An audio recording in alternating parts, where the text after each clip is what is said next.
What is going on, everybody? Welcome into the Fantasy Coaches Podcast. I am your host, as always, Coach Steve. On today's episode, guys, we are talking waiver wire for Week 4. We'll be talking about some of the biggest pickups to make for your guys' week. If you had hopefully a good week there, get you some more players to help fill out your depth or possibly new starters. And as well, we're going to talk about some players that we might be on panic mode about. So, as always, let me introduce our guest. Not our guest. We don't have a guest today. But let me introduce our co-host, Coach Jibbs, without his visual today. What's going on, Jibbs? Yeah, it's not much. Got crapped on in fantasy this week, but got to survive another week, keep it moving. Hot takes on the road. Let's go Eagles. Monday Night Football, baby. Yes, Monday Night Football. Hopefully some of you guys who are still in it for your week 3s have some big players going, and hopefully that they're going to help you out and help you win this week, because I know I'm relying on a bunch of players right here now. So Week 3 was not the best in terms of a lot of players leaving fantasy football. As we all know, a lot of players got injured last week, and it should be an interesting week. Like, A.J. Brown, injured, hamstring, and expected to be considered week to week. James White injured his hip. He is considered out indefinitely. He's probably out for a good portion of the season. I believe it's somewhat similar to the way Ryan Fitzpatrick injured his hip. Juju left with a rib injury. Both Sterling Shepard and Darius Slay left with injuries as well. It was a really, really sucky fantasy football week for players because there was a lot of big guys with a big possibility for week 3, and unfortunately, they got hurt. So we're going to hopefully give you guys some waiver wire pick. Oh, and Christian McCaffrey, obviously, that's someone we're going to talk about today. Obviously, is not going on the IR, but is considered week to week still right now. So hopefully he doesn't go on IR and whatnot. Anything else? Dan Arnold was traded from the Carolina Panthers to the Jacksonville Jaguars for C.J. Henderson, their former first-round pick in 2019. Josh Gordon, we might mention him later, but he was reinstated for the NFL and is now part of the Kansas City Chiefs, their practice squad at least. So, and he could be playing as soon as week 4. I think we've heard this pattern come very often over the last 5 seasons when it comes to Josh Gordon. So I'll give him 4 weeks. 4 weeks. He might only play 1 game. Who knows? But yeah, so there's a lot of things going on this week, guys. And of course, we're here to talk waiver wires with you. So Jibbs, who is your waiver wire pickup for the quarterback position right now? I'm going with Sam Darnold, man. He's definitely turned around since he left the New York Jets. And he's been delivering some solid passing performances. He's at least thrown for 275 yards in all 3 games, back-to-back 300-yard games. While the Cowboys, they give up 350 yards per game. I know they're going to be without Christian McCaffrey, so I think the Panthers might put a little bit more on Sam's plate. So I think in a 4-point per passing touchdown league, I think Sam could easily get 20 points this week. And I like him as a streamer, and he could be a good quarterback long-term if he keeps up. Yeah, no, Sam Darnold has turned it around for sure after being with the Jets, and it obviously seems that the weapons around him make him a lot better of a football player. Hopefully, Christian McCaffrey being out doesn't really affect him to that much of an impact, but he's got great weapons, obviously, in the receiving game that he's been using to his advantage over the last 3 weeks, and he's been killing it with 20 fantasy points each week. So, love that pickup there, Jibbs. For me, guys, and it's a tough one this week. There's a lot of different options you go with here. But for me, I'm going to give Jimmy Garoppolo a chance this week as a sleeper waiver wire streaming quarterback this week. He does play the Seattle Seahawks. And I know it's a divisional game, so it might be a little tougher. But Seattle has been getting destroyed in the passing game over the last 3 weeks of the season. You saw Kirk Cousins. You saw Ryan Tannehill do it. I forget who they play in week 1. I think it was Joe Burrow. And I can't remember, honestly. But they've been getting killed by quarterbacks this season. And Jimmy G, for all it's worth, last night, played a decent game.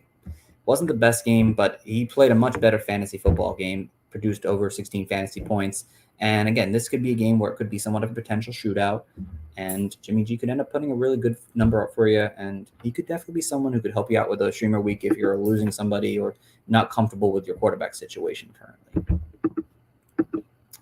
A couple others guys I mentioned here. Tyler Heineke, owned only 4% of leagues. He is definitely someone as well as available to use. Teddy Bridgewater is still out there. He kind of had a bad week, but the Jets always seem to like stop quarterbacks from really producing big numbers a lot of times. But he should be able to get back on track.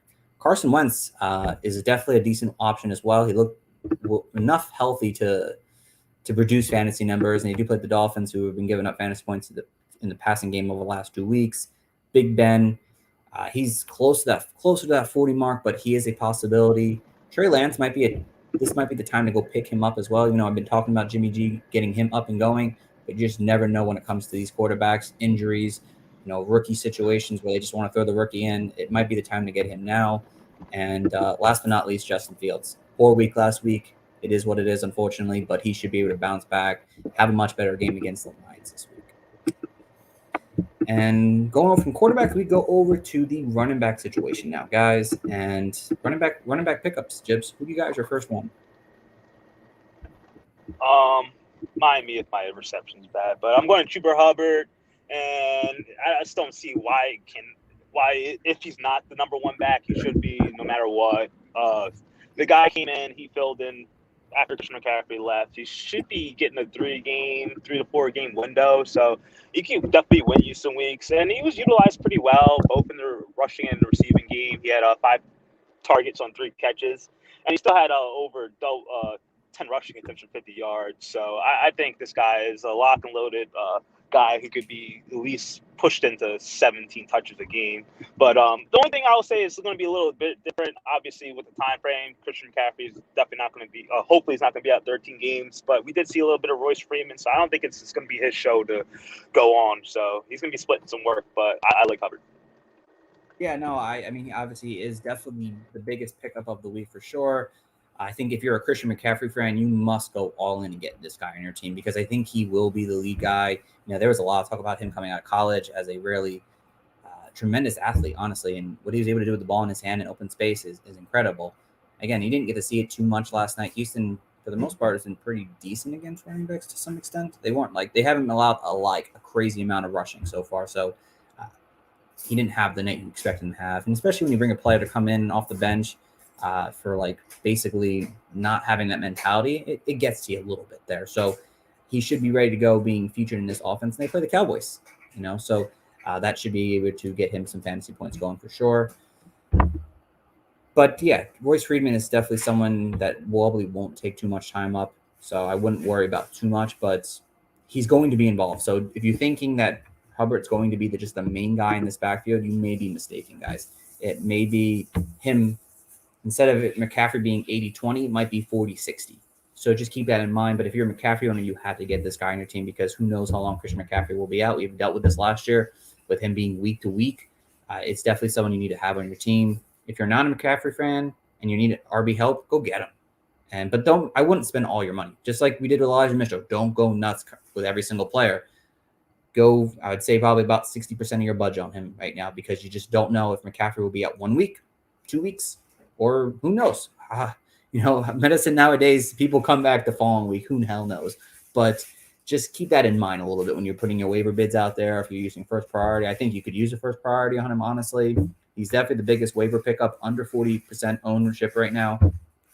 So, but Jibs, let me ask you, because this Alexander Madison is not under the 40%, but if Madison's out there, would you prefer Madison over Chubbard, or is it Chubbard for you still? I'm gonna go Chubbard. Dalvin Cook's typically a warrior, and I guess Mike Zimmer's comments late last week saying if he's available to be used, we're gonna use him. I think he's still gonna stick to his gun. So I think if Dalvin Cook could practice maybe once, get a limited one, or just if he can hit the practice field once, I think he's gonna be back in the mix. So I'd rather go use that priority claim on Hubbard, because we also seen when Cook's in the lineup, Madison is nothing. This is very true. Yes, that is very true. It's Cook's backfield and anything else when that happens. So, yeah, I think if Hubbard's out there, you have to get him. Obviously, if you're the Dalvin Cook owner, you might want to go Madison maybe. But yeah, for sure, Hubbard is definitely the main pickup this week in terms of running backs. For another running back, and this might be more of a 1 week rental still. I don't know. It depends on Josh Jacobs' situation here right now. Yeah, and it's Peyton Barber right now. And Peyton Barber looked great against Miami last week, having over 100 yards last week rushing, 3 catches, 25 yards. And he's definitely someone who has a role in this offense if Josh Jacobs is out. It's clearly not just going to be Kenyon Drake's ball. It's going to be Peyton Barber's running the first 2 downs a lot of times. He's basically filling the Josh Jacobs role, and he definitely needs to be picked up this week. I wouldn't go nuts about it because I think Josh Jacobs is closer to coming back than we really do think, but he should definitely be a pickup for those running back needy owners right now if you need an RB. So he definitely has a great matchup against the Chargers this week, who've been just blown out by running back so far this season. So, and Jibs, who is your second waiver pickup for running back? That was my second, so I'm just gonna find another guy. I'll give me some love to Cordell Patterson. He had a pretty good performance yesterday. He backed it up 2 weeks straight. Although he made a lot of his impact in the receiving game, recording 82 yards receiving on 6 catches. Although he's not going to be utilized as much as a running back, but still having that position availability be both for running back and wide receiver in some fantasy sites, I think that'll go a long way. And still, he's putting back 23, basically 24 and 16 points last 2 weeks, and he's going against the football team. I think he could be utilized as a receiver in that game. Yeah, no, absolutely. And again, he's a little bit more owned out there. But if he is out there, because people think Cordell Patterson, like seriously, like we know him as a return guy. But he's obviously being very used in this offense right now. So I think after maybe Madison and Chubbard, he might be actually the real next guy. If he's still sitting out there, go get him because he's obviously having a big role in this offense right now. So no, that's a great one to throw out there, Jibs. I like that. This is tough here at this point right now. Brandon Bolden, it's a weird name to say. He's from the New England Patriots. He did get a lot of work this past weekend, especially in the receiving game. There's a possibility that you could use him in a PPR league, maybe deeper league formats, unfortunately. Right now, there's really no one out there you want to go grab that can help you instantly, I think, right now. But Brandon Bolden, maybe in a 14 or 16-man league right now, could be worth your investment. There's a very small waiver claim on him, whatever it may be, because he might have a role in this offense if James White seems to be out indefinite right now. So take that with a grain of salt, unfortunately. So he's my number 2 RB pickup. So a couple other guys here just to throw out his names. Gio Bernard, he had a great week last week, but he wasn't really using the offense up until now. That might change if the offense is continually not be able to produce and are behind in games, especially if that defense is allowing all this passing up. It could end up being more involvement for Gio Bernard, especially in PPR leagues. Darrell Williams, Clyde Edwards-Helaire had a better week, but you just never know. This might be the time of year to get your backups, honestly.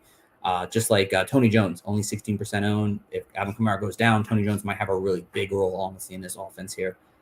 But he's really nothing right now. So these aren't really guys who are going to help you, impact you. But long-term season with bye weeks coming up and injuries continuing to happen, these guys are worth picking up. Jeff Wilson is only owned at 13% of leagues. Trey Sherman did not look great last night. Go out and get him. Honestly, throw him on your waiver. On your IR spot right now because he's going to come back and have a role in this offense right now. Royce Freeman, we mentioned, he could be a later round guy to pick up. And 2 guys look off of your IRs right now. Darrell Everington from the Tennessee Titans is coming off the IR. Oh, he should be. And Anthony McFarland is also coming off the IR as well. So just keep those 2 guys in mind. Again, more 14, 16-man leagues. But if you're looking for a Hail Mary shot, one of those guys coming off waiver IR could be somewhat of a depth piece for you. So, all right, Jibs, and over to the wide receivers now. Who do you have for the wide receivers? First one is going to be Bills could play the football team every week and get such great, fantastic output from all 3 receivers in the passing game. But I just want to give Manuel Sanders a shout out just because I feel like he's basically good. He's such a good receiver. I know he's getting old and he's pretty much underrated, but he still provides good value for fantasy teams, especially on that Bills offense. Yesterday, 5 catches, 94 yards, 2 touchdowns. And come on, guys, look at some of these matchups he's coming up with. He's facing the lowly Houston Texans, who are respectable in fantasy output against receivers. But after that, Kansas City and Tennessee, Oh my God, I just think Diggs, Sanders, and Cole Beasley could have some good performances. I don't know which is going to be the main guy, but I mean the second guy, but still, I like what I saw out of Sanders last week. Yeah, no, I think he's basically the biggest waiver wire pickup right now, besides this other guy that I'm going to mention here now. There's actually a couple interesting lower bench guys that are actually I like this week, and Tim Patrick is my second one here right now. I mean, Jibs, you mentioned You Tim Patrick for the bastard. last couple of weeks now, and he continues to produce in fantasy, and yet no one wants to seem to pick him up. I mean, his name is blah, but whatever. He's been producing. He's gotten 11 fantasy points in the first 3 weeks of the season here. They do really play Baltimore, Pittsburgh. That's tough matchups, but KJ Hamler actually just went out on IR for the season, so more targets are opening up here, and Tim Patrick is seeing not as many as we would like, but he's seeing enough that he's being fantasy relevant, and that's something you have to take into consideration, especially as a bench piece, especially when bye weeks start coming. You're going to want a guy like Tim Patrick to give you solid production right now. And Jibs, who was your second one for the week? That was my second one. You're a thief, man. I'm sorry. You give him your two, and I'll come up with a emergency guy. All right. So my second one here, if I have to pick right now, it has to be AJ Green, honestly. I mean, yeah, this is probably his first week that he's actually lit up the fantasy relevance board at this moment, but he's seeing 6 targets in 3 straight games now. He actually saw 11 fantasy points last week and 13 this week, so that's consistent numbers, especially for a death piece. It seems like they're going to throw it to everyone, but it seems like AJ Green is being the most consistently targeted with those 6 targets per game. He's just 1 target less than DeAndre Hopkins right now. This is a 4 wide receiver passing game offense, and AJ Green should just be a nice bench piece right now. He's someone you can pick off waivers and stick in the slot role right now and give you decent fantasy productions week in and week out. Again, he's got some tougher matchups with the Rams coming up in San Fran and Houston, in Cleveland, but then after that, it's Houston, Green Bay. There's some matchups coming down the road where you might want to take advantage of, especially when bye weeks start hitting us in the next few weeks. So for me, AJ Green is my second pickup of the week. Do we have another one, Jibs?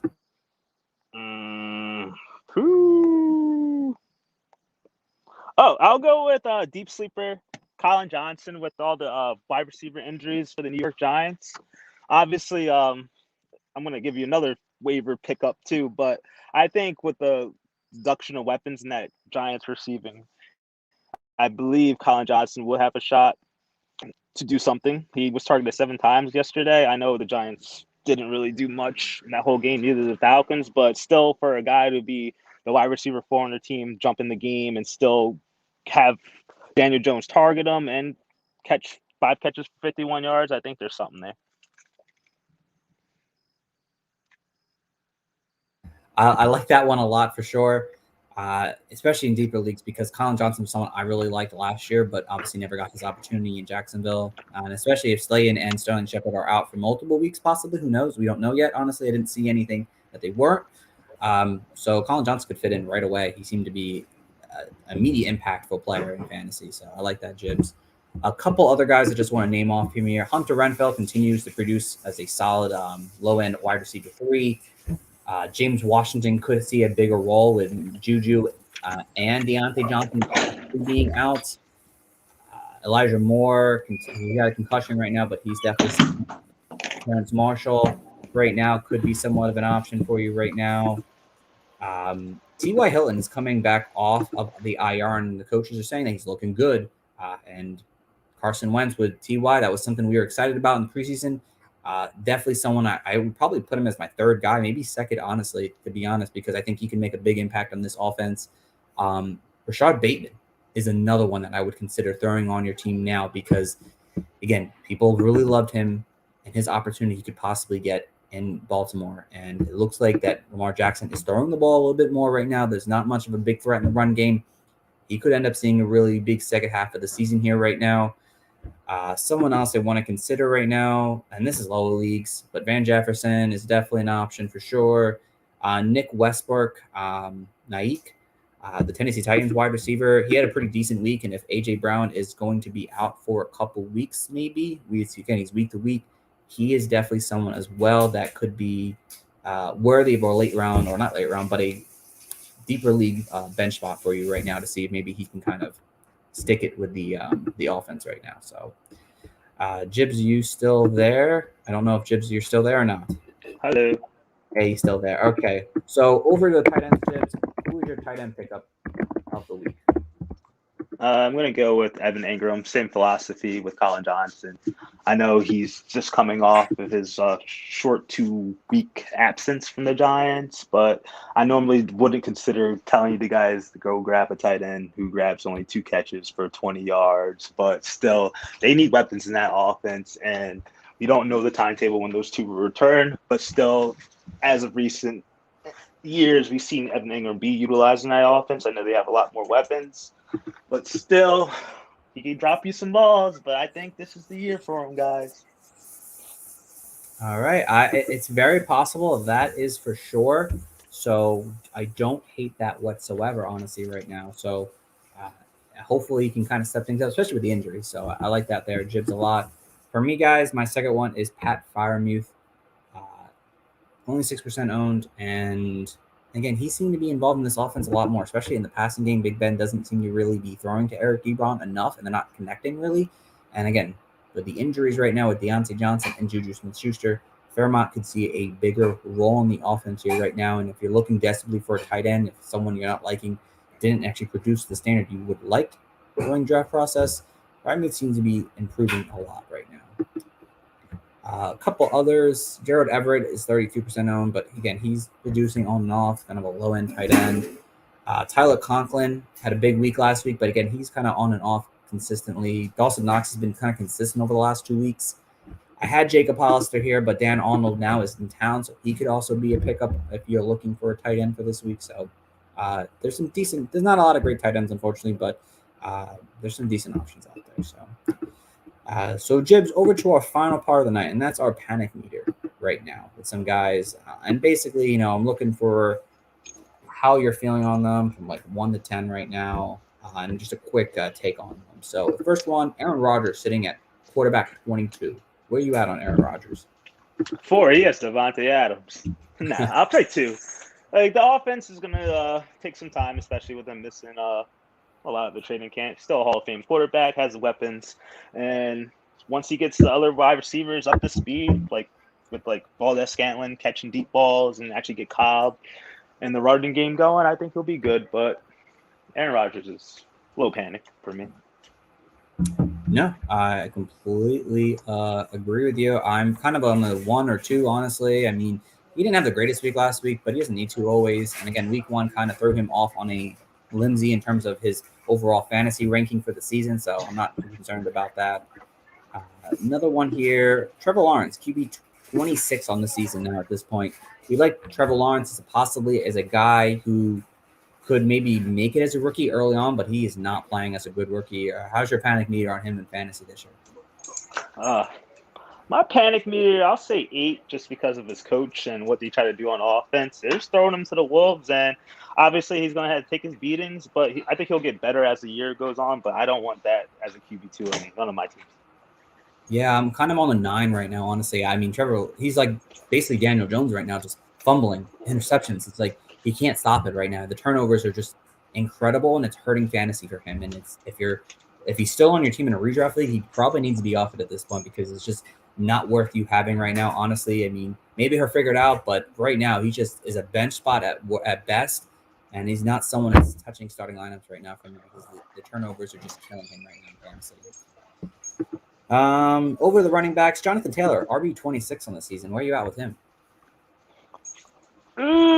I'll say 5, and it's more of just Carson Wentz because I just feel like if he's not healthy, I don't think that offense could move and be reliable. But obviously, still hasn't gotten the touchdown yet, and he keeps getting snaked at the goal line. So I think that will turn around eventually for him. So that's why it's not any higher than a 5 for me.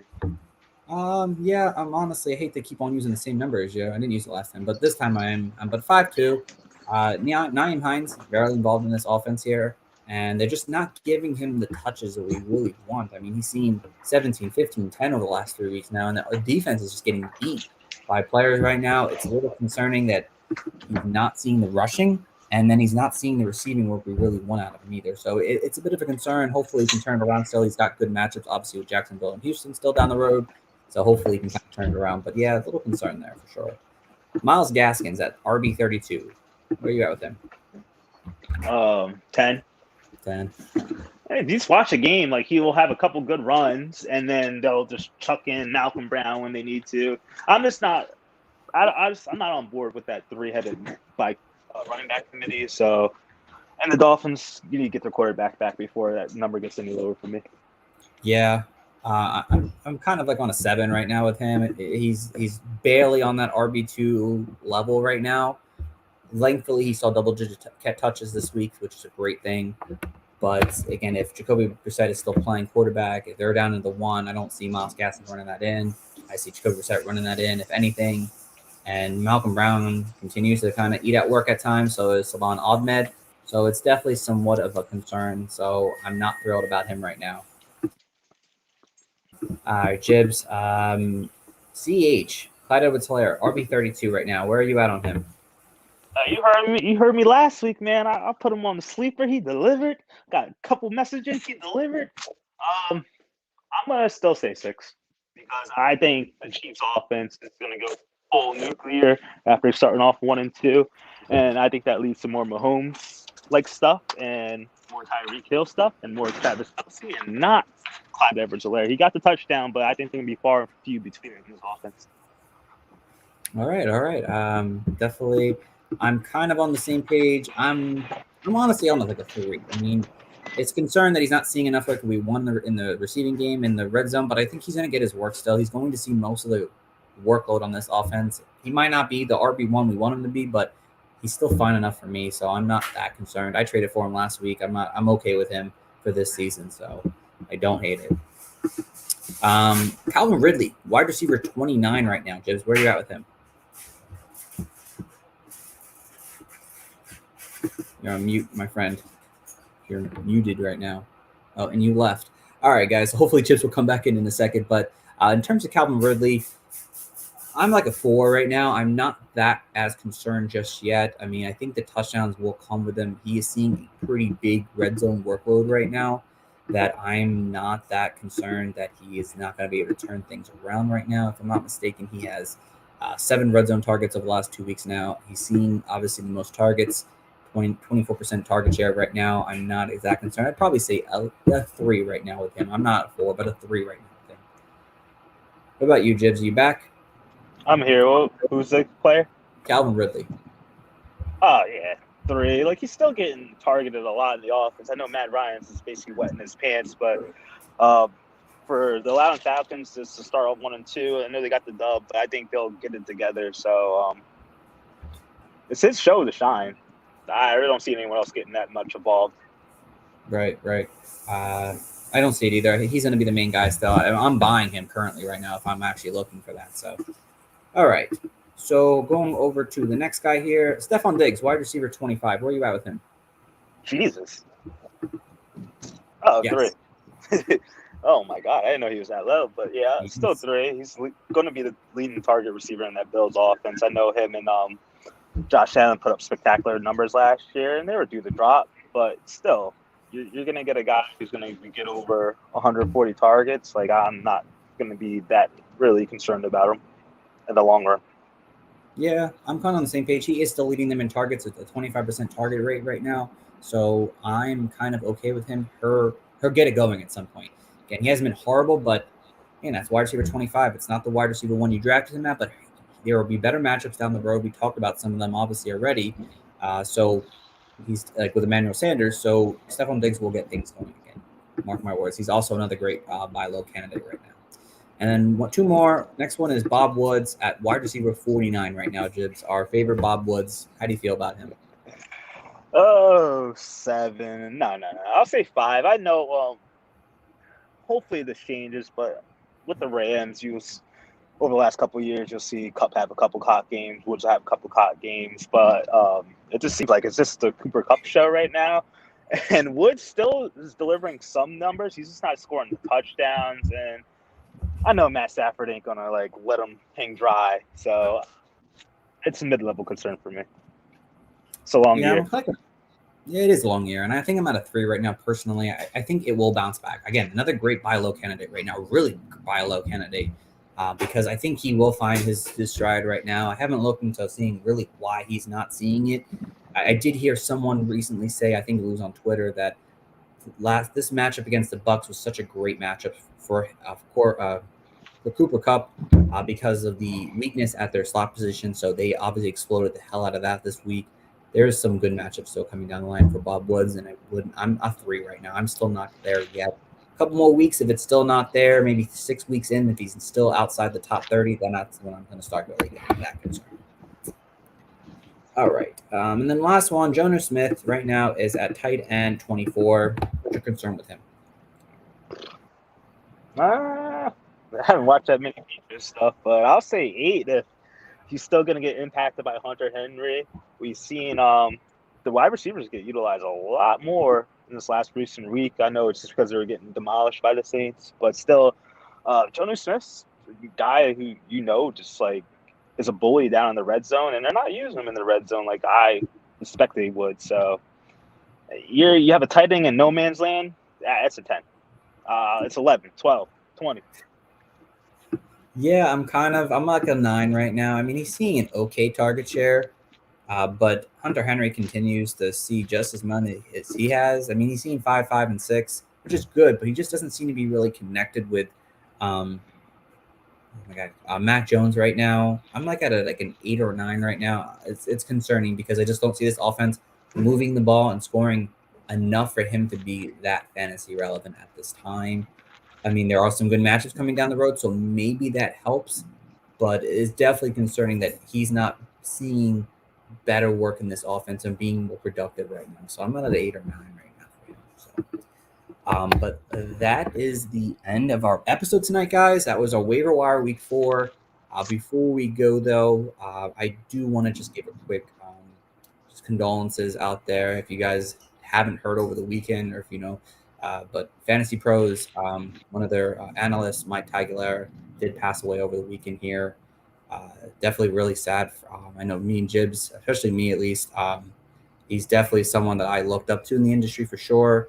Never had any chance to talk to him with fantasy, but he was definitely someone I looked up to as an analyst, and just in general before we even got into doing this fantasy coaches. He was definitely always someone I looked at in terms of how great his work and what he was able to produce and content out there. So just my condolences to the family out there and everyone. I know a lot of people were impacted by this, especially over the Fantasy Pros, big family over there. And yeah, it's really sad to see that. I don't know if you have anything you want to mention, Jibs. Oh yeah, it's pretty much like one of the guys I used to read his articles, or I still read his articles too, and he did fantastic work for the fantasy community. And like you said, like I don't think I would be like talking to like half these guys or all our listeners without his. Oh, I think we lost you, Jibs. Oh, we lost Jibs. I think what he was going to say was that he obviously used Mike Tagliare's knowledge over the last couple of seasons that helped us, validate our points even better. Honestly, it's definitely a really sad thing. Again, there is a GoFundMe page. Honestly, hopefully we'll tag it to the end of this show list here, but it's to help the family out. It's definitely a really unfortunate circumstance and events that happened with him. But again, he was definitely someone that I looked up to in the industry for sure. So definitely an unfortunate one that we lost this weekend. So, but again, hopefully we can continue to share his legacy out there, and people will continue to help the family out and everything and like that. So, but we do appreciate you guys for listening in tonight. That is our waiver wire week 4. Hopefully the rest of your week 3s go great for you guys, and we'll be back on Thursday for me and Jibs. We will have our 2 other shows during the week as well, so tune in for those. But as always, please go visit our website at www.thefantasycoaches.com, and you can give us a follow on Twitter at Coaches Fantasy. We're always there to help you guys out, answer any fantasy questions, waiver wire, start and sit, whatever. We're just here to help you guys out and help you guys win championships. So tune in until next time, guys. Thank you all for listening. Take care and have a great one, guys.